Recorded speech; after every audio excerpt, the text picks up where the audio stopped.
Itu makanan khas ini? Medan, iya Oh, dari oke. Medan. Arsi ya, Arsi ya. Arsi bisa ya. Oke, Oke, sudah silakan di-scan. scan barcode. Oke. Lalu diisi pretestnya. Nah, pokoknya semuanya tentang sawit deh. Iya, gitu tapi ya. sebelum itu nanti Mas Bayu kita akan ada pemaparan sedikit. Wow, boleh deh sambil kita undang kali ya. Boleh. Untuk pemaparan sedikit tentang minyak makan merah. Nah, Oh wow, apa itu oke, minyak oke. makan merah? Sebenarnya Mungkin keuntungan masih awam juga ya, ada beberapa mungkin yang tidak tahu. dan Nah nanti sebenarnya akan dijelaskan. dan sebenarnya minyak makan merah ini manfaatnya juga banyak, Gina. Oke. Langsung kita undang. Langsung saja Iya. kita undang kepada yang terhormat Ibu Dr. Frisda Rimbun Panjaitan didampingi oleh Pak Mandas selaku Ketua Kelompok Peneliti Mekanisasi Pasca Panen dan Konservasi Lingkungan Pusat Penelitian Kelapa Sawit. Dipersilakan Ibu. Kita boleh bergabung di atas. Silakan Ibu. Halo, selamat siang Bapak, Ibu. Selamat siang. Ibu Frisda sehat tentunya? Sehat? Sehat. Mas sehat untuk Alhamdulillah. menjelaskan pemaparan sedikit tentang minyak makan merah ya. Ya, ya. Nah, silakan Oke. Ibu Frisda untuk menjelaskan sedikit tentang minyak makan merah, keuntungannya, manfaatnya. Oke. Jadi saya pertama sekali mengucapkan selamat siang untuk kita semua. Saya dengan Pak Manda dari Pusat Penelitian Kelapa Sawit ingin memperkenalkan minyak makan merah. Jadi terminologinya itu adalah minyak makan merah, bukan minyak sawit merah ataupun minyak merah. Jadi minyak makan merah ini terminologinya itu sudah diatur dalam SNI, Standar Nasional Indonesia, yang berasal dari minyak sawit. Jadi apa itu minyak makan merah? Minyak makan merah itu sama saja dengan minyak goreng yang biasa kita peroleh dari komersil, yang ada di komersil. Jadi minyak makan merah kita definisikan itu adalah olein. Jadi kalau minyak goreng yang biasa kita peroleh secara komersil itu adalah olein yang berwarna kuning atau lebih kuning pucat, ini adalah olein juga, fraksi olein tetapi berwarna merah. Berwarna merah ini artinya apa? Kita masih tetap mempertahankan fitonutrien. Fitonutrien itu yang paling penting itu adalah provitamin A, beta karoten, kemudian vitamin E, dan ada squalena. Squalena ini apa? Ini yang mengatur metabolisme lemak jahat dan lemak baik. Jadi ketika ada squalena, orientasi pembentukan lemak itu ke arah lemak baik. Jadi makan gorengan menggunakan minyak makan merah kan relatif lebih sehat dibanding dengan olein biasa. Itu yang akan kami perkenalkan karena produk ini masih baru, masih sangat baru karena kita sudah terbiasa, sangat terbiasa dengan profil minyak goreng yang kalau kata iklan jernih, harus jernih. Nah, naturalnya minyak sawit itu mengandung banyak provitamin, fitonutrien. Nah, selama proses di pabrikasinya sebelum sampai ke pasar biasanya itu dihilangkan. Nah, Pusat Penelitian Kelapa Sawit mendevelop teknologinya supaya bisa mempertahankan nutrisi ini dan teknologi ini akan kita introduksi untuk para petani mandiri sawit. Nanti the next-nya itu kita akan membahas, kita akan diskusi bersama atau kami akan mengenalkan. Next, please.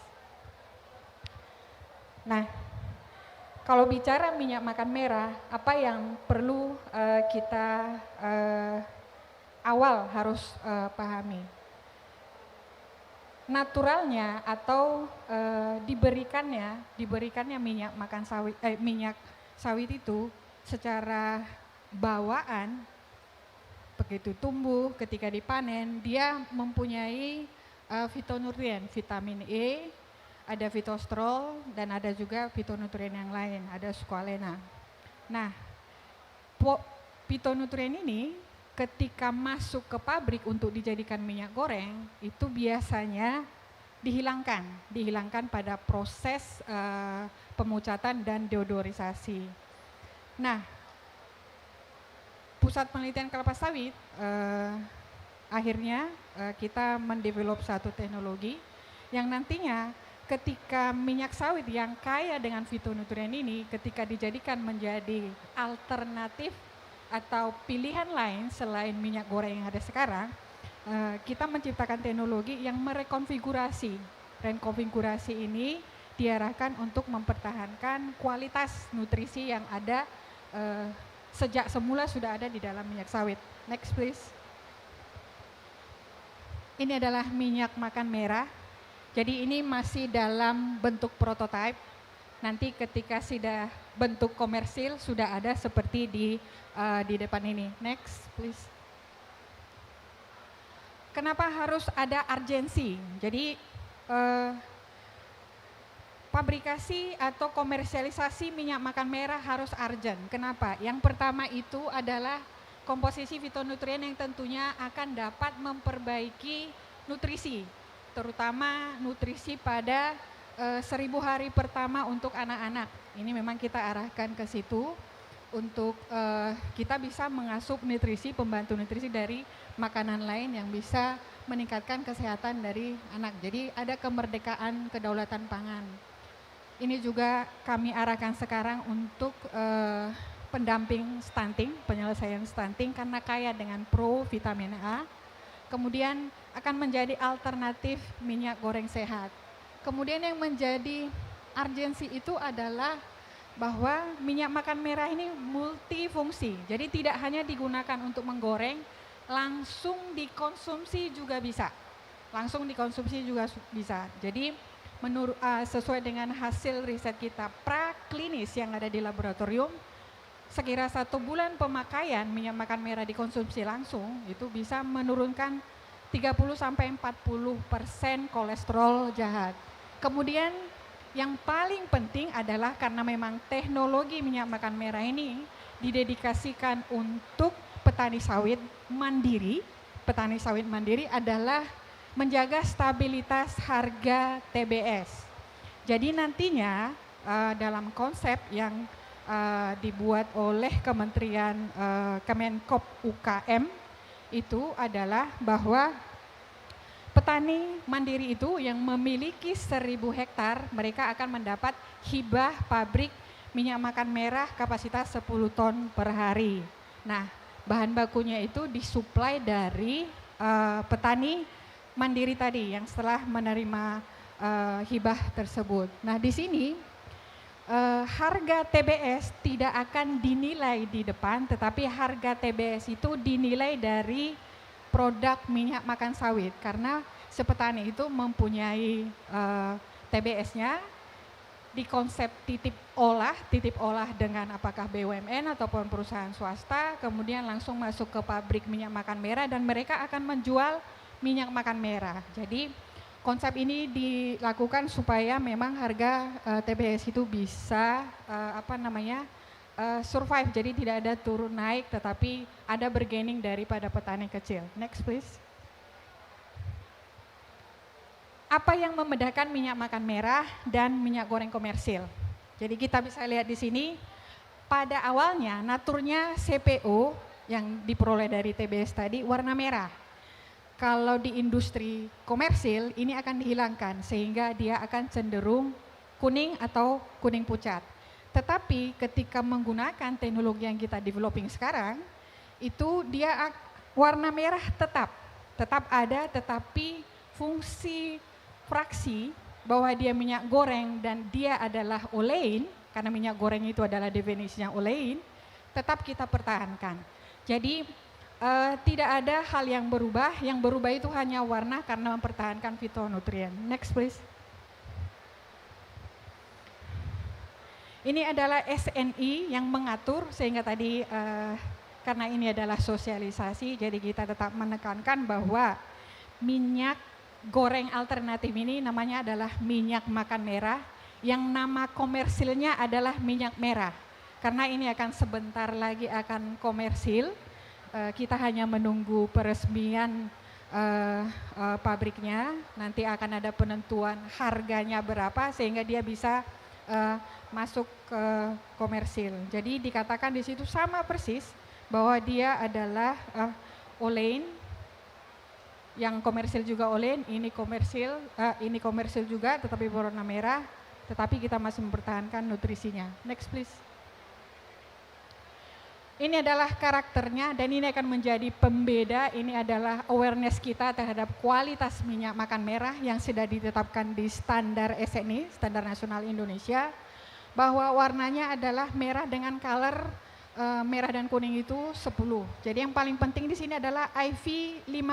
IV56 menandakan bahwa dia adalah Olein, sama persis dengan minyak goreng komersil.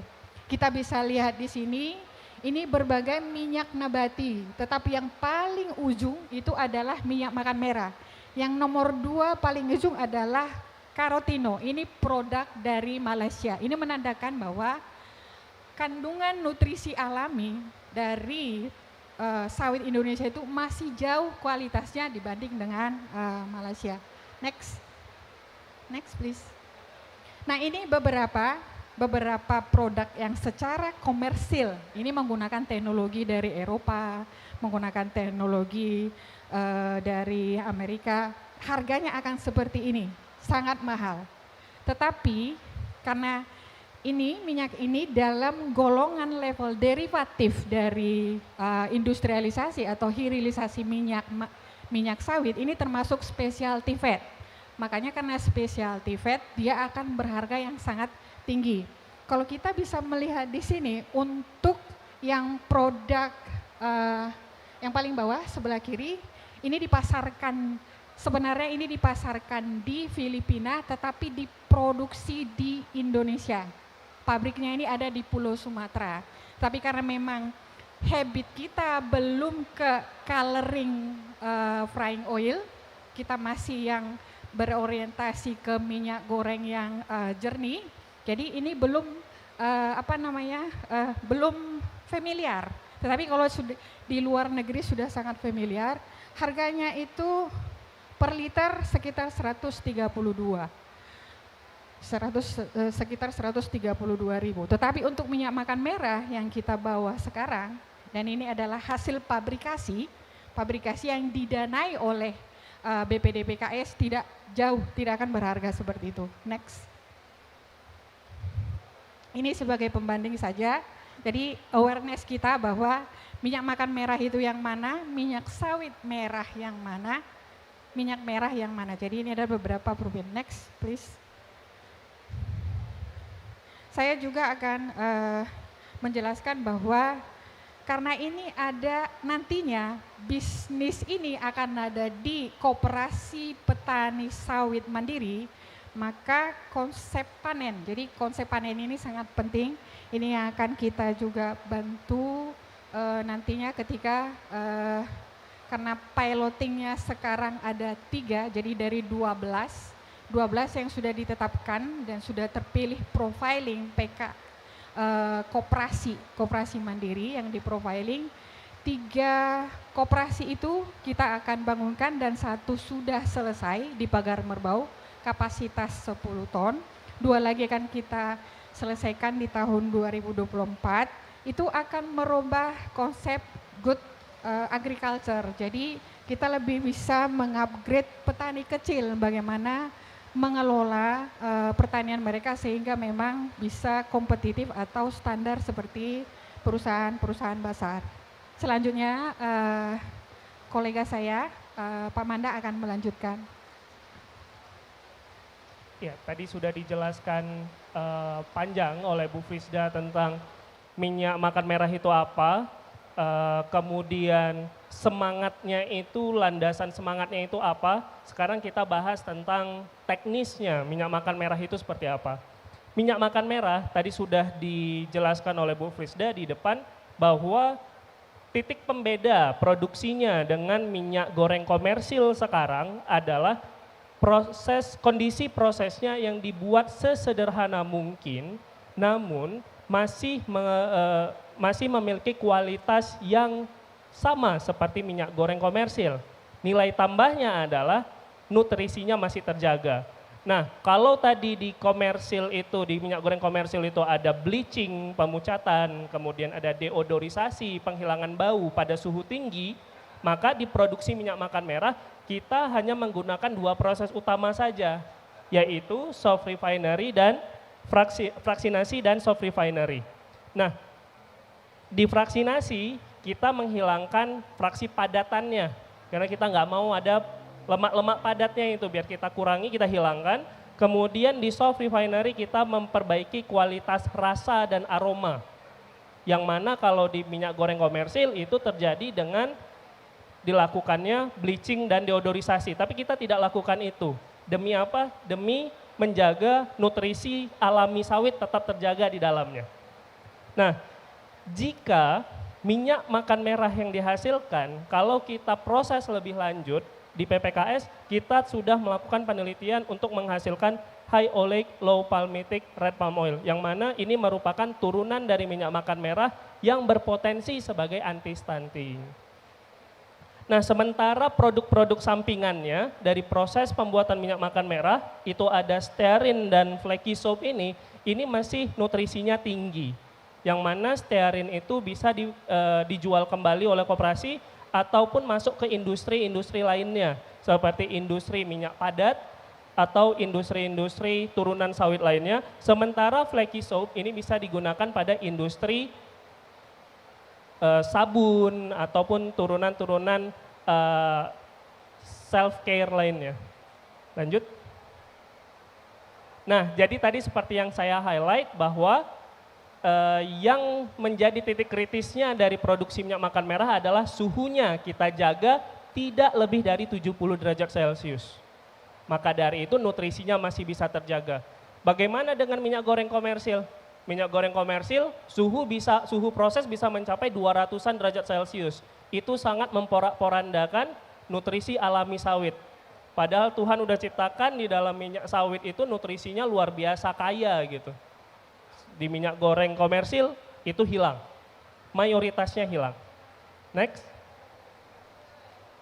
Nah, performa minyak makan merah jika kita panaskan pada suhu tinggi, kemudian seberapa stabil dia terhadap oksidasi, itu secara ilmiah terukur sebagai oxidative index, oil stability index. Nah, jika dibandingkan minyak-minyak nabati lainnya, minyak makan merah memiliki stabilitas oksidatif yang jauh lebih baik dibandingkan minyak-minyak lainnya. Bahkan lebih baik dari minyak sawit merah yang diproduksi oleh Malaysia dengan nama Carofry. Seperti itu. Oke, lanjut. Itu kalau kita panaskan. Bagaimana kalau kita pakai dia pada penggorengan? Nah, di sini kami mencoba menggoreng kentang, French fries, dengan minyak makan merah, kita bandingkan dengan minyak goreng komersil. Secara tampilan dapat Bapak Ibu saksikan di gambar nomor 3, yang sebelah kiri adalah kentang goreng yang digoreng dengan minyak makan merah, yang kanan yang lebih pucat itu dengan minyak goreng komersil. Nah, secara tampilan warnanya mungkin warna dari layar terlalu cerah ya, tapi aslinya merahnya itu enggak semerah itu. Justru malah membuat merahnya itu bukan cenderung merah, lebih ke oranye, golden orange seperti itu. Nah, bagaimana dengan nutrisinya kalau kita goreng? Nutrisinya ternyata hingga penggorengan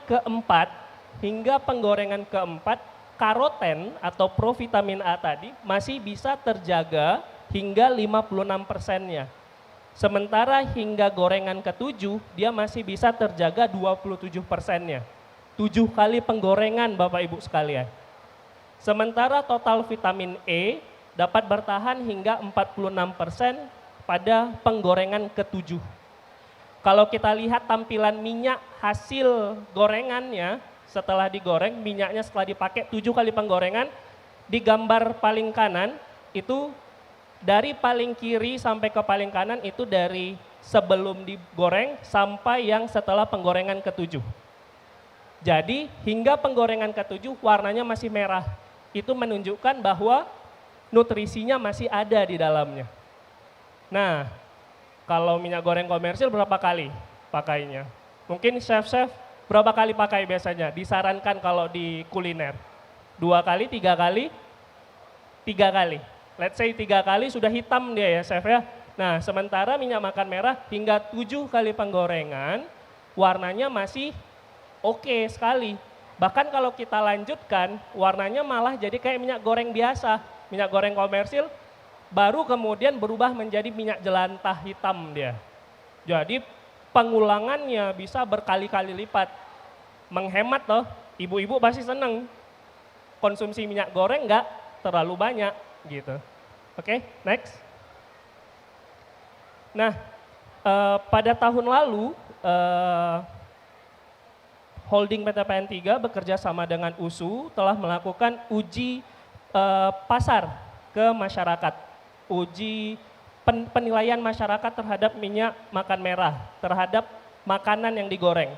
Jadi ternyata kalau kita lihat dari penampakan umum, warna, rasa, bau maupun tekstur, sebagian besar masyarakat masih menerima minyak makan merah. Walaupun ada beberapa orang yang mungkin merasa kok aneh ya gitu. Kok agak ada sesuatu yang berbeda nih, ada getirnya atau bagaimana. Nanti mungkin ketika demo masak, hasil masakan chef mungkin bisa kita nanti nanya pendapat chef ya bagaimana. Seberpengaruh apa minyak makan merah terhadap rasa masakan setelah menggunakannya. Oke, next. Ini beberapa galeri penggorengan atau penggunaan minyak makan merah yang sudah sebelumnya dilakukan di tahun 2023 itu sempat karena proyek minyak makan merah, pembangunan pabrik minyak makan merah itu dipimpin oleh Kementerian Koperasi. Saat itu Kementerian Koperasi mengundang Chef Juna ya Chef Nata ya. Itu waktu itu menggunakan minyak makan merah untuk membuat 2 jenis makanan. Yang satu berbasis deep fry, digoreng dengan minyak banyak, itu jadi chicken popcorn yang ada di sana. Kemudian satu lagi dengan metode numis, ditumis seperti itu.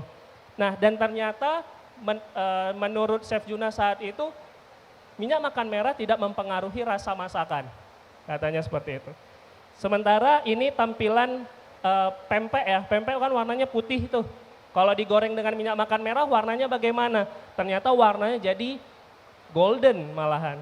Kemudian ada ayam kalasan, kemudian yang di pojok atas dari acara serupa di Pontianak di Kemenkeu 1, itu salah satu hasil masakannya, sate lilit. Kemudian ini hasil gorengan yang saat itu kita lakukan di pameran di Smesco, Jakarta. Next. Nah, tadi kita bahas sedikit ada turunan minyak makan merah. Jadi minyak makan merah sendiri sudah kaya nutrisi. Kami di PPKS sedang mengembangkan produk turunannya dari minyak makan merah ini. Salah satunya adalah dalam bentukan kapsul yang berpotensi sebagai anti stunting. Oke, next. Kenapa kita bilang dia berpotensi sebagai anti stunting? Ternyata komposisi asam lemak yang ada di dalam minyak sawit, khususnya minyak makan merah sendiri sangat mendukung terhadap pertumbuhan bayi dan balita. Seperti itu. Next. Nah, pendekatan utama yang kita usung adalah dalam mengatasi stunting adalah dari pendekatan mengatasi infeksi pencernaan. Karena kalau bayi atau balita sudah terinfeksi saluran cernanya, maka dia akan sulit untuk menyerap nutrisi. Apapun yang dia makan, hasil menarik ini dari Kementerian Kesehatan bahwa ternyata stunting tidak terlepas dari angka kemiskinan saja. Ternyata masyarakat perkotaan dengan pendapatan menengah ke atas pun tidak serta-merta artinya bebas dari stunting. Kalau anak orang kaya pun kena stunting berarti masalah tidak hanya di nutrisi yang dia makan, tapi juga ada masalah di pencernaan. Nah, kami melakukan penelitian, ternyata turunan minyak makan merah bisa bersifat sebagai antibakteri. Kita lakukan terhadap 3 jenis bakteri yang menjadi dalang dibalik infeksi saluran cerna. Nah, dan ternyata turunan minyak makan merah dapat mengatasi itu. Next. Nah, sementara fitonutriennya tadi seperti dijelaskan Bu Frisda tadi bahwa ada provitamin A, vitamin E, dan squalen yang sangat bermanfaat bagi anak-anak untuk mencegah, untuk memperbaiki nutrisi, sistem imunnya, perkembangan otak, dan sebagainya. Boleh, next. Nah, kalau untuk orang dewasa bagaimana manfaatnya? Ini beberapa manfaat dari nutrisi-nutrisi yang terkandung di minyak makan merah yang kami rangkum di slide ini. Di antaranya sebagai kardioprotektif, anti kanker, anti diabetes, dan neuroprotektif. Jadi kalau neuroprotektif artinya dia mencegah penyakit-penyakit degeneratif pada sistem saraf, misalnya seperti Alzheimer, Parkinson, maupun demensia. Kalau kardioprotektif, adanya komposisi asam lemak tidak jenuh, kemudian provitamin A dan vitamin E itu bisa melindungi jantung. Sementara karoten juga dan vitamin E berperan karena dia antioksidan yang sangat kuat, dia bisa mencegah diabetes. Begitupun dengan kanker. Next. Nah, tadi dijelaskan oleh Bu Frisda bahwa konsep atau semangat utama dari minyak makan merah ini adalah mensejahterakan petani sawit. Konsepnya seperti apa kalau mereka membangun pabrik minyak makan merah? Ada 3 skema bisnis dari pabrik minyak makan merah yang kita tawarkan. Yang pertama adalah mandiri. Kalau yang mandiri artinya TBS petani diolah oleh PKS milik koperasi sendiri. Jadi koperasi punya PKS-nya, diolah TBS-nya, buahnya diolah, dapat CPO-nya, CPO-nya diolah di pabrik minyak makan merah sendiri. Jadi seperti yang dibilang Bu Frisda tadi, harga TBS petani itu nggak jual buah itu sebagai dalam bentuk, nih saya jual buah, harga buahnya dihargai gitu. Terbalik. Bukan seperti itu. Harga buah dinilai setelah penjualan minyak makan merah. Maka akan lebih menguntungkan bagi petani. Inilah kondisi skema bisnis yang paling ideal. Nah, yang kedua ada titip olah. Di mana koperasi tidak punya PKS-nya sendiri. Maka buah diolah di PKS milik perusahaan tertentu. Baik itu perusahaan BUMN maupun swasta. Dititip olahkan, ada biaya olah, kemudian CPO-nya diambil untuk diolah di pabrik minyak makan merah. Kemudian ada satu lagi skema beli CPO. Jadi si petani sawit hanya memproduksi minyak makan merah dengan cara membeli CPO-nya langsung dari salah satu PKS. Dan ini kondisi yang sangat tidak ideal karena fluktuasi harga CPO akan sangat mempengaruhi harga minyak makan merahnya nanti. Jadi nggak terlalu ngaruh nih keberadaan minyak makan merah terhadap harga minyak makan merah dalam mengatasi kenaikan harga minyak goreng komersil misalnya. Tapi kalau dengan skema 1, maka kita akan terbebas dari problematika naik turun harganya minyak goreng yang saat ini beredar di pasaran. Next. Nah, tadi sudah dijelaskan sedikit oleh Bu Frisda bahwa PPKS sebagai pemilik teknologinya, provider teknologinya saat ini sedang ditugaskan untuk membangun 3 pabrik pilot dari 12 yang sudah diprofiling oleh Kementerian Koperasi UKM. Nah, 3 itu ada di mana aja? Yang pertama di Deli Serdang, 3-tiganya ada di Sumatera Utara Bapak Ibu. Yang pertama di Deli Serdang, itu ditargetkan untuk diserahkan ke Koperasi Puja Kesuma, kemudian ada di Sawit Langkat, itu Koperasi Sawit Unggul Sejahtera, dan di Pulu Raja, Koperasi PPI Bukit Kijang. Nah, saat ini sudah terbangun, sudah ready dan siap untuk beroperasi, berproduksi adalah yang di Pagar Merbau Deli Serdang. Nah, inilah yang kita hasilkan dari pabrik tersebut. Namun kita belum bisa pasarkan Bapak Ibu ya, masih kita menunggu peresmian dari pemerintah untuk penentuan harga eceran tertingginya seperti apa nantinya. Yang pasti kami optimis bahwa karena biaya produksinya yang lebih rendah dari biaya produksi minyak goreng komersil, maka harganya nanti kami perkirakan akan lebih murah dibandingkan minyak goreng komersil. Next. Ini tampilan kira-kira pabrik minyak makan merah yang sudah PPKS bangun di Pagar Merbau dari Serdang. Dan untuk produknya sendiri, mungkin Bapak Ibu ini berkesempatan untuk lihat, sebenarnya sudah ada logo SNI, izin edar, nomor izin edar dari BPOM, serta logo halalnya sudah ada. Jadi ini udah ready banget untuk diedarkan ke masyarakat. Next. Ini sedikit galeri dari minyak makan merah, sebagaimana ini program atau proyek nasional yang disambut baik oleh Presiden Jokowi pada tahun 2022, kemudian peran yang sangat luar biasa dari BPDPKS sebagai penyedia biaya investasinya dan dihibahkan kepada koperasi yang nanti akan mengoperasikannya. Seperti itu. Next. Ini next project-nya PPKS, ongoing dan next project-nya PPKS, produk-produk turunan dari minyak makan merah yang insya Allah coming soon untuk waktu yang tidak bisa kami tentukan. Kemudian sekian dari kami, Bu Frisda dan saya, kami ucapkan terima kasih banyak untuk antusias Bapak Ibu sekalian. Terima kasih. Assalamualaikum warahmatullahi wabarakatuh.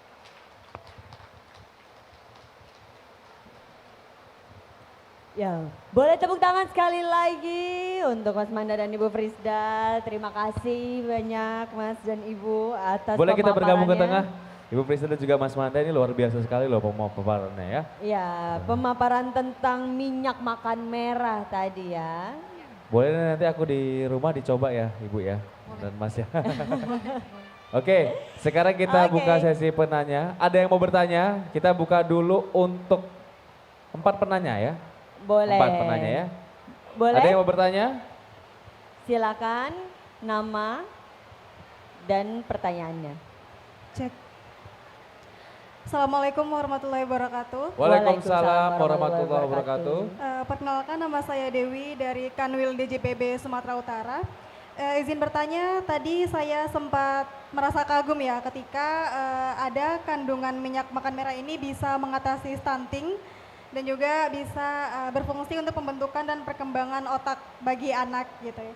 Dan buat saya nih sebagai nantinya akan menjadi calon ibu, kira-kira sejauh ini bagaimana perkembangan dari edaran minyak makan merah dan kira-kira apakah bisa didapatkan dengan mudah, serta apa yang membedakan minyak makan ini dengan minyak makan komersil yang lain?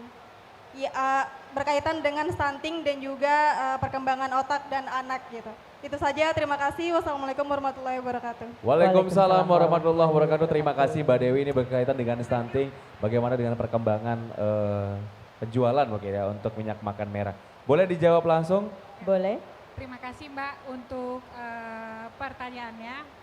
Jadi readiness dari produk minyak makan merah di pasar itu kita sama-sama menunggu Mbak. Sebenarnya pabrikasi dan commissioning. Jadi commissioning ini adalah level tertinggi ketika satu produk itu akan segera dikomersialkan. Ini sudah selesai sejak di Desember. Jadi kita menunggu peresmian ini karena konsep dari Kemenkop itu adalah meresmikan pabrik dan produknya minyak makan merah. Nah, kenapa harus menunggu peresmian? Supaya bisa langsung masuk ke pasar Mbak. Karena ketika masuk ke pasar harganya sudah jelas, sudah ada. Nah, karena kita hanya provider teknologinya, kita tidak ikut dalam penentuan HET yang itu adalah ditanggung-jawabi oleh LPDB, jadi lembaga penyelenggara dana bergulir dari Kemenkop yang akan membiayai nantinya setiap koperasi dalam bisnis mereka. Kita masih menunggu. Nah, untuk anti stunting, jadi sama seperti yang bilang Pak Manda tadi, pendekatan stunting kita itu pertama sekali itu adalah ke inflamasi, infeksi. Jadi kalau ini kita asup, jadi kalau seperti saya misalkan Pak Manda atau sebagian dari para peneliti Pusat Penelitian Kelapa Sawit sudah mengkonsumsi minyak makan merah ini setiap pagi. Kalau saya, yang saya kejar adalah penurunan dari kolesterol, karena kolesterol saya tinggi gitu, kolesterol jahat saya tinggi. Jadi itu yang saya, sebagian adalah untuk neurodegeneratif, karena semakin tua, bertambah tua, itu sel saraf kita itu juga ikut tua. Nah, yang merejuvenate, yang memudahkan itu adalah antioksidan.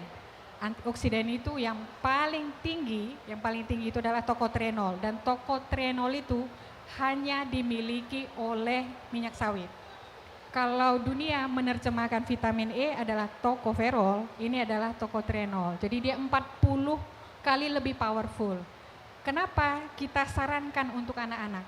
Terutama untuk 1000 hari pertama, karena development semua sel saraf berada di situ. Yang kurang vitamin A, vitamin B, vitamin D, dan vitamin A, vitamin E, dan vitamin D biasanya itu akan mengalami perlambatan pertumbuhan. Nah, ini yang kita coba, tidak mencari vitamin yang mahal atau harus diimpor dari luar seperti yang dilakukan oleh minyak komersil sekarang.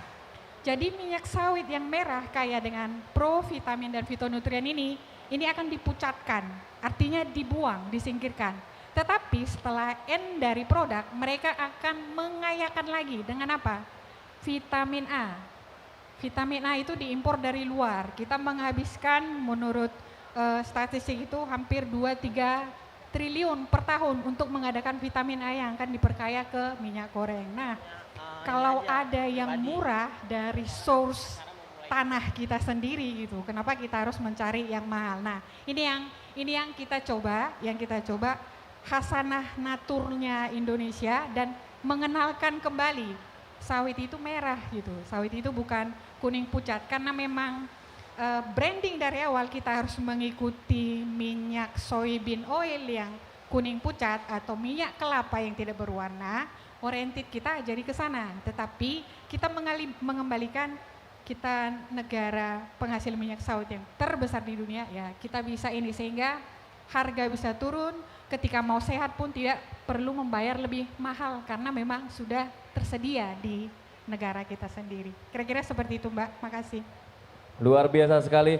Mbak Dewi sudah cukup jelas, sudah sangat komplit penjelasannya. Terima kasih untuk Mbak Dewi untuk pertanyaannya dan dijawab langsung oleh Ibu Frisda. Mudah-mudahan secepatnya ya Bu ya, bisa langsung diadakan. Lagi tinggal tunggu peresmian aja ya, amin.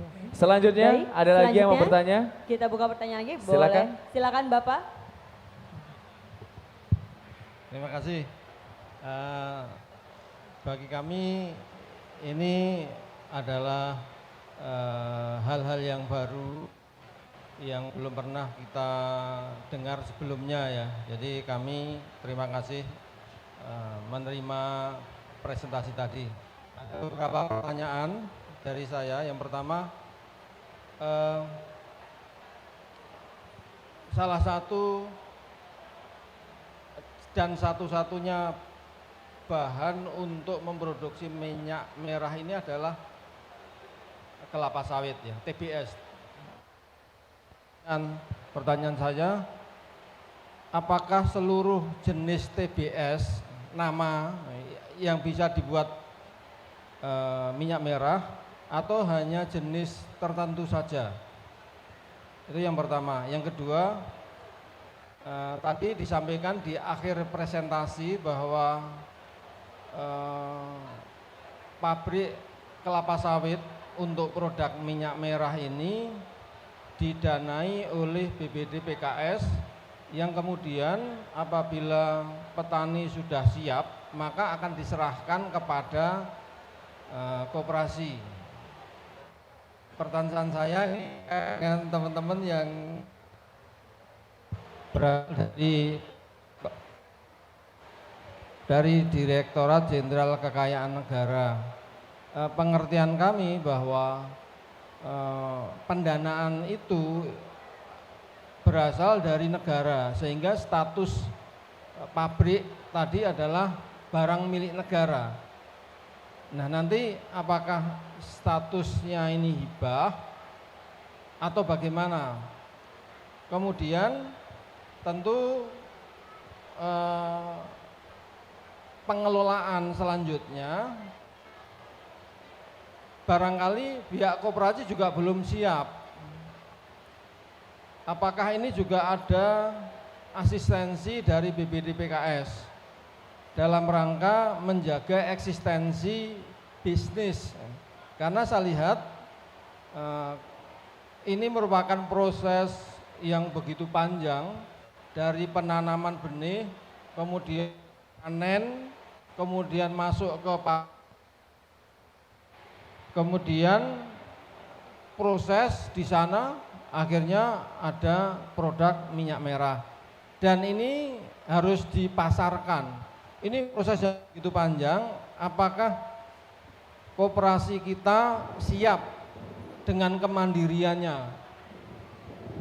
Saya pikir 3 pertanyaan itu, Bu, terima kasih. Atau satu lagi, ini investasi untuk satu pabrik kelapa sawit minyak merah ini kira-kira berapa miliar? Terima kasih. Terima kasih kami ucapkan Pak Parjia, luar biasa sekali, pertanyaan yang cukup detail. Boleh Mas Manda ataupun Ibu Frisda untuk menjawab pertanyaannya. Saya coba jawab yang pertama dulu ya Pak ya. Jenis varietas apakah mempengaruhi, apakah semua jenis TBS bisa dipakai untuk produksi minyak makan merah begitu ya Pak? Nah, di SNI minyak makan merah, kebetulan yang mengkonsep SNI minyak makan merah itu adalah tim minyak makan merah PPKS juga Pak. Jadi kita sudah mempertimbangkan kemampuan petani, TBS petani swadaya kita untuk menghasilkan minyak makan merah kira-kira kualitasnya seperti apa. Jadi berdasarkan itu, semua jenis varietas TBS itu bisa digunakan untuk bahan baku untuk produksi minyak makan merah. Namun dengan syarat Pak, jika kan kalau kita tidak ngomongin varietas, kita ngomongin jenis ya Pak ya, ada Dura, ada Tenera seperti itu ya. Kalau Dura, kalau kita di Medan kita sebutnya buah batu gitu Pak. Nah itu otomatis akan mempengaruhi rendemen. Rendemen artinya jumlah minyak yang akan dihasilkan nantinya. Kemudian kalau varietas tanaman nanti akan mempengaruhi biasanya rendemen juga, kemudian mempengaruhi kualitas nutrisi yang dikandungnya. Karena ada beberapa varietas-varietas tertentu yang memang kualitas nutrisinya itu lebih tinggi. Tapi bukan berarti hanya varietas tertentu aja yang bisa digunakan. Semua varietas bisa dipakai Pak. Tapi dengan satu syarat lagi, bahwa seperti yang Bapak bilang, manajemen perkebunannya juga harus baik. Tadi di slide ada sempat dipaparkan oleh Bu Frisda bahwa kalau lewat matang ALB-nya naik, kurang matang nanti jadinya karoten atau nutrisinya kurang, seperti itu. Jadi harus tepat matang, seperti itu. Kalau ALB-nya tinggi nanti ngaruhnya ke apa? Ngaruhnya ke rendemen minyak makan merahnya nanti Pak. Minyak makan merahnya yang diproduksi cuma sedikit nanti jadinya. Sayang sekali kayak gitu. Selanjutnya boleh jawab.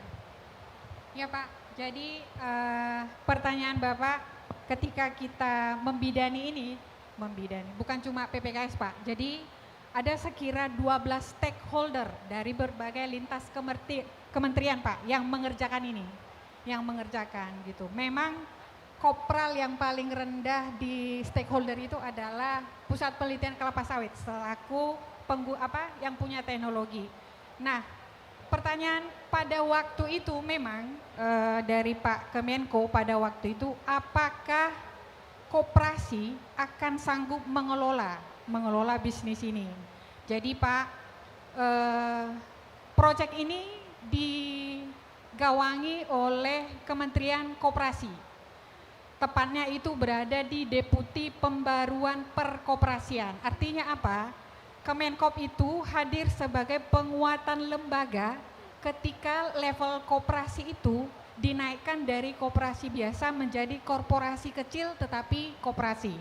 Jadi ada 2 tim di sana Pak. Ada tim Deputi Perkoperasian, pembaruan perkoperasian, dan ada LPDB yang mengawal mereka karena yang memprofiling kesanggupan atau layak tidaknya nanti si koperasi ini menerima hibah dari BPDPKS itu diprofiling oleh Kementerian Koperasi. Jadi ada level-level yang memang mereka harus harus mereka penuhi. Salah satunya itu mempunyai 1.000 hektar sawit dan sudah berproduksi setiap hari itu minimal 50 ton. Karena PKS itu pabrik skala 10 ton yang kita bangun ini memerlukan 50 ton TBS per hari untuk berjalan sinambungnya. Nah, untuk pengelolaan TBS itu tadi kan Pak dijelaskan ada 3 skenario. Nah, skenario yang masih dalam piloting, 3 piloting itu adalah cojoin. Artinya cojoin itu si petani akan titip olah di PKS. Kebetulan yang ditunjuk oleh Kemenko itu adalah PKS plat merah Pak dari BUMN. Jadi mereka itu membayar per kilo TBS akan membayar Rp350 per kilo. Tetapi harga bahan baku, kalau kita membeli bahan baku Pak, sekarang 11.000 sekian harga dari CPO.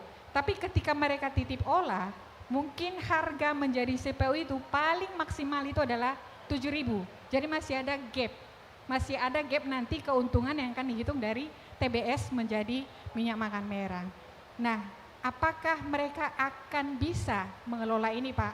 Sejak awal Pak, si koperasi itu diikutkan, termasuk dalam mengurus ketika awal pabrik diurus itu ke Kementerian Perdagangan seperti apa, ke perindustrian seperti apa, ke lingkungan hidup seperti apa, dan ketika sudah berjalan bagaimana izin-izin daripada dokumen izin edar, semua mereka yang mengerjakan, tetapi dikawal oleh beberapa stakeholder yang memang ditugaskan Pak. Jadi ketika sudah selesai ini, yang menjadi yang paling bertanggung jawab itu adalah Pusat Penelitian Kelapa Sawit, holding PTPN. Di dalam nanti begitu diresmikan, kita sampai 1 tahun ke depan masih bersama mereka. Jadi masih istilahnya mendampingi sampai memang mereka benar-benar mandiri. Untuk pemasaran pada waktu itu Kemenko itu melibatkan dari Bank BUMN Negara ya untuk komersialisasinya seperti apa. Jadi memang ini Pak piloting yang memang benar-benar yang harus dikawal karena kita memang sangat menunggu data inilah yang akan nanti kita sebarkan Pak ke seluruh Indonesia. Kalau permintaan Pak Presiden pada waktu itu Pak yang dibangun itu adalah 100 pabrik minyak makan merah. Tapi saya tidak tahu ya Pak, apakah BPDPKS sanggup mengeluarkan. Dan ini hibah Pak, hibah. Jadi hibah dari BPDPKS, merupakan hibah. Dan satu pertanyaan terakhir. Sudah semua ya Pak? Oh, investasinya itu Pak, investasi Franco Pagar Merbau ya Pak. Franco Pagar Merbau itu adalah 20 miliar. Franco Pagar Merbau ya Pak. Terima kasih. Terima kasih kami ucapkan. Terima kasih juga untuk Pak Barjia untuk pertanyaannya. Selanjutnya ada lagi yang mau bertanya? 2 penanya lagi, boleh? Oke, silakan. Kakaknya di sebelah sana, silakan. Baik, terima kasih atas kesempatannya. Saya ingin bertanya, untuk sekarang ini kan masyarakat Indonesia sudah lebih aware ya dengan kesehatan. Jadi masyarakat sudah menjalani gaya hidup sehat. Minyak makan kelapa sawit banyak sekarang sudah berganti arah masyarakat menjadi minyak makan olive oil atau sunflower oil atau minyak yang lain-lain seperti itu ya. Gimana sih dari minyak merah ini, apakah dari sisi kalori dan kolesterol itu lebih sehat dari minyak makan secara komersil yang sudah beredar di pasaran? Selanjutnya, tadi dijelaskan di dalam slide itu kalau pengolahannya masih soft refinery seperti itu ya. Makanya masih berwarna merah dan masih mengandung banyak vitamin dan karoten di dalamnya. Tapi itu dari sisi positifnya. Kalau negatifnya apakah jadi dia masih berbau atau masih ada kandungan apa yang membedakannya dengan minyak makan komersil? Mungkin itu saja pertanyaannya. Terima kasih. Terima kasih dengan kakak siapa namanya? Mbak siapa? Sania. Sania. Ya. Silakan untuk Mas Manda mungkin Mas mau Manda menjawab yang ya. ingin menjawab, silakan. Oke, untuk pertanyaan pertama, Kak Sania, namanya merek sebelah ya, mohon maaf. Jadi apa bedanya dengan minyak nabati lainnya seperti itu? Pertama, minyak nabati yang seperti kakak sebutkan tadi, olive oil, sunflower, soybean, itu sangat kaya akan asam lemak tidak jenuh. Seolah-olah kita dengar tuh, oh bagus banget dong, benar bagus. Tapi apakah bagus dengan cara konsumsi minyak kita di Indonesia? Jawabannya tidak. Cara kita mengolah makanan di Indonesia cenderung digoreng cemplung, kalau enggak ikannya tuh tenggelam berenang di dalam minyak tuh belum afdol gitu ya ibu-ibu ya, kan gitu. Nah itu tidak cocok diterapkan kepada olive oil, sunflower oil maupun soybean oil tadi yang kakak sebutkan. Nah sawit memiliki komposisi asam lemak jenuh dan tidak jenuh yang seimbang. Jadi asam lemak jenuh itu enggak jahat-jahat kali kok kak. Dia justru menyeimbangkan, melawan ketidakstabilan dari si asam lemak yang tidak jenuh tadi. Itu bagusnya yang pertama. Yang kedua, bagaimana dengan efeknya ke kolesterol gitu kakak bilang kan. Nah mungkin perkiraan kita, oh ini akan berdampak ke kolesterol. Kenapa? Karena ada asam lemak jenuhnya. Tapi dalam minyak makan merah masih ada fitonutrien, nutrisi-nutrisi tadi yang sifatnya antioksidan, yang sifatnya dapat mengatur kolesterol dalam darah kita. Jadi kolesterol baik dan kolesterol jahatnya itu bisa diminimalisir si kolesterol jahatnya, kolesterol baiknya itu ditingkatkan. Karena kalau kita ngomongin kolesterol nggak jahat mulu kok kolesterol itu. Kolesterol itu ada kolesterol baik juga. Nah si nutrisi ini berperan penting dalam peningkatan kolesterol baik. Sehingga kolesterol jahat dapat ditekan. Kayak gitu. Itu. Yang mana kalau di minyak goreng komersil, ya terjawab lah ya kayak karena nggak ada nutrisinya lagi. Nutrisinya suntik, impor tadi. Seperti yang Bu Fisda bilang. Maka dan jumlahnya nggak seberapa seperti itu. Kemudian yang kedua, oh ya negatifnya kalau tadi suhunya rendah. Yang pertama ketika di minyak goreng komersil itu suhu tinggi dipakai di deodorisasi, penghilangan bau. Penghilangan bau itu sebenarnya sumbernya adalah si asam lemak bebas, kemudian kayak getahnya sawit segala macam itu juga dihilangkan. Tapi kita melakukan itu bukan artinya kita nggak lakukan kak. Kita lakukan itu tapi pada kondisi proses yang jauh lebih rendah suhunya. Maka kita sebut soft seperti itu. Nah, jadi apakah rasanya sama dengan minyak goreng komersil? Ada sedikit bedanya. Nah, ini yang kita perlu toleransi bersama. Rasa yang bagaimana? Rasanya itu ada sedikit rasa bawaan dari si karoten. Karena karoten itu aslinya bawaannya itu ada sedikit getirnya. Tapi bukan tengi. Nah itu yang fokus pada minyak goreng komersil yang dihilangkan adalah sebenarnya tenginya itu pada deodorisasi. Rasa dan aroma. Seperti itu. Jadi sebenarnya bukan rasa yang bagaimana banget, tapi bisa diterima. Gitu. Terima kasih. Terima kasih Mas Manda. Terima kasih juga untuk Mbak Kak Sania Sania yang telah bertanya. Pertanyaan Oke. terakhir. Penanya terakhir, apakah ada? Coba Mas Boleh. Bayu yang pilih. Pertanyaan terakhir yang pakai kacamata deh. Ibu yang pakai kacamata yang depan. Yang pakai jilbab putih ya. Silakan, Ibu siapa namanya? Terima kasih Pak. Assalamualaikum warahmatullahi wabarakatuh. Waalaikumsalam warahmatullahi wabarakatuh. Saya Majeli Pak dari Kanwil DJPB Provinsi Sumatera Utara. Pertanyaannya ringkas. Kalau kelapa sawit itu umumnya kan menjadi minyak makan. Nah, yang kita tahu pengolahan kelapa sawit melalui pabrikan. Yang menjadi pertanyaan saya, apakah bisa kelapa sawit, umumnya kan banyak orang mempunyai lahan kelapa sawit yang sedikit-sedikit. Nah, jika mereka mau melakukan pengolahan kelapa sawit individual, dalam hal misal kondisi saat ini minyak sedang mahal, dan karena mereka mempunyai ladang kelapa sawit sendiri, bisakah mereka mengelolanya sendiri?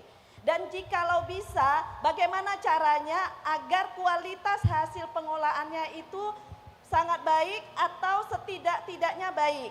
Karena saya pernah dengar, oh saya bisa mengelola kelapa sawit ini menjadi minyak makan bagi si pemilik kelapa sawit yang secara individual. Terima kasih, mohon jawabannya. Assalamualaikum warahmatullahi wabarakatuh. Waalaikumsalam warahmatullahi wabarakatuh, luar biasa sekali.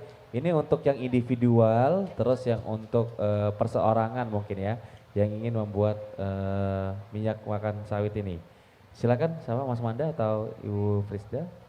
Mas Manda silakan. Kalau jawaban simpelnya bisa atau tidak, jawabannya bisa Ibu. Karena kami juga di PPKS, di laboratorium kami, kita punya unit-unit skala kecilnya. Caranya bagaimana? Kita mencontek atau mencontoh dari konsep dasar proses produksinya.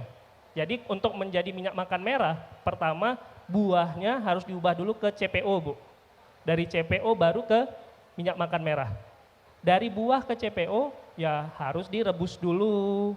Ada sistem perebusan namanya dikukus, kemudian dipres. Minyak yang Ibu dapat itu sudah CPO. Kemudian CPO-nya perlu difraksinasi, artinya memisahkan antara padat dan cairnya. Ya metode sederhananya kalau di rumah itu ya mungkin bisa disaring.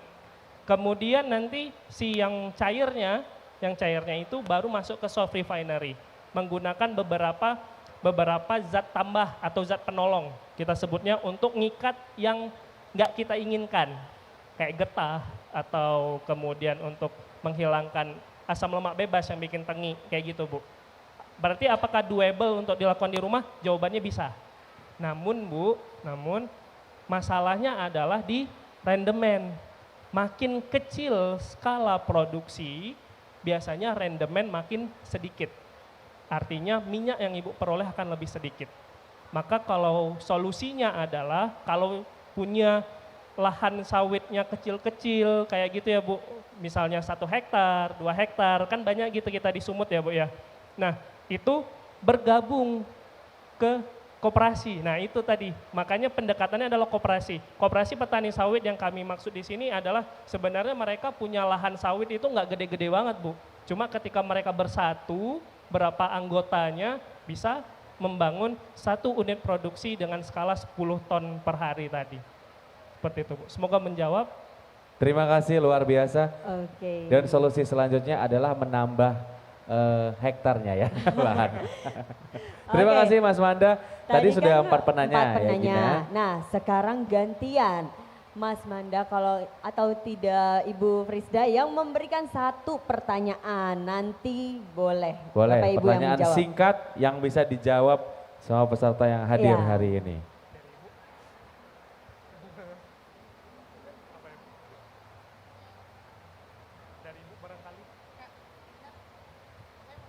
Silakan Mas Manda. Tadi ada sempat di-mention oleh Ibu sebenarnya apa nama fraksi cair dari sawit hasil dari fraksinasi. Ayo, Oke, mungkin ada yang bisa jawab? ada yang bisa jawab Langsung tunjuk tangan. namanya fraksi cair dari vaksinasi sawit? Ada? Terlalu susah nggak ya? Terlalu susah. Terlalu susah.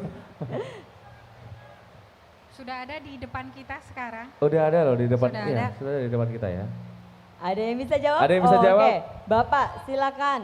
Mikrofonnya boleh. Silakan Pak. Jawabannya Fraksi cairnya adalah olein. Betul Bapak. betul sekali, luar biasa. Terima Sudah kasih benar? Pak, sudah benar, terima kasih.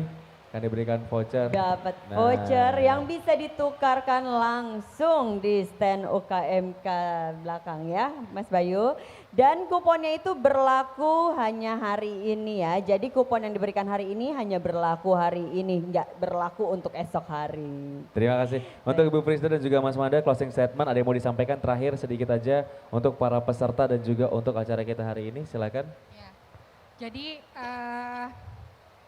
selain minyak makan merah ini nantinya akan menjadi alternatif minyak goreng dan memang tujuan pada awalnya itu adalah bahwa kita tidak akan pernah mendengar susah mencari minyak goreng atau di Papua itu harga minyak goreng per liternya bisa 60.000 tetapi di Sumatera Utara hanya 28.000 misalnya.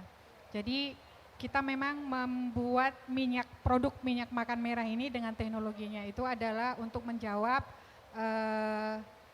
kelangkaan tetapi tidak kita katakan sebagai substitusi karena akan ada tetap pilihan berada di tangan konsumennya tetapi alternatif. Nah pada kesempatan ini kami ingin mengenalkan bahwa varian yang lebih affordable, yang lebih unggul dibanding dengan minyak goreng yang ada sekarang itu ada, naturnya itu ada di negara kita, minyak makan merah. Dan kita berharap juga minyak makan merah ini nantinya akan membuat koperasi petani sawit mandiri. Mandiri apa? Bukan plasma, tapi mandiri yang seperti kata Ibu tadi punya 1 hektar, 2 hektar, 5 hektar, berada dalam satu kelembagaan yang kuat, gitu mereka bisa naik kelas dan punya akses masuk ke hilirisasi untuk menikmati bisnis industrialisasi daripada kelapa sawit. Jadi kita tidak hanya menikmati ketidakstabilan harga TBS, tetapi kita bisa menikmati harga dari hilirisasi kelapa sawit. Kira-kira seperti itu. Terima kasih Ibu Baik, Prisda. terima kasih. Mas Manda, terakhir sudah cukup. Terima kasih. Berdua untuk tepuk tangan yang sangat luar biasa untuk Ibu Prisda dan juga Mas Manda untuk pemaparan yang sangat luar biasa untuk minyak makan merah ya. Oke. Mas Bayu, sekarang di belakang kita ada barcode. Jadi kita harapkan untuk Bapak Ibu men-scan barcode dan mengisi post test. Tadi kan sudah pre-test, sekarang mengisi post test. Boleh Kami langsung scan persilahkan. barcode terlebih dahulu untuk post test. Dan selanjutnya kita akan penyerahan plakat ya, Ya, untuk selanjutnya. Ibu Presiden dan juga Mas Manda tentunya. Baik, selanjutnya kami undang kepada Kepala Divisi UKMK BPDP Kelapa Sawit, kepada yang terhormat Bapak Helmi Mohansa, kami persilahkan untuk menyerahkan plakat. Dipersilakan untuk Bapak Heri Mohansa untuk menyerahkan plakat kepada Ibu Prisda dan juga Mas Manda. Silakan untuk para peserta untuk scan barcode terlebih dahulu untuk melangsungkan post test. Jangan lupa di screenshot untuk hasil post testnya.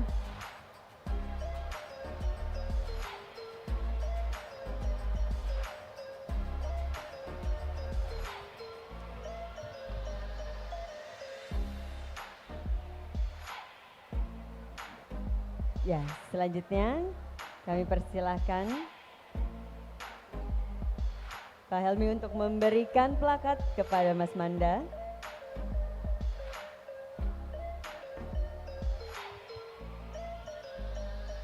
Kita foto bersama terlebih dahulu. Pak Heri boleh di tengah Pak. Kita foto bersama. Ya, izin Dengan untuk Ibu foto Prisda bersama dan terlebih juga Mas dahulu. Manda.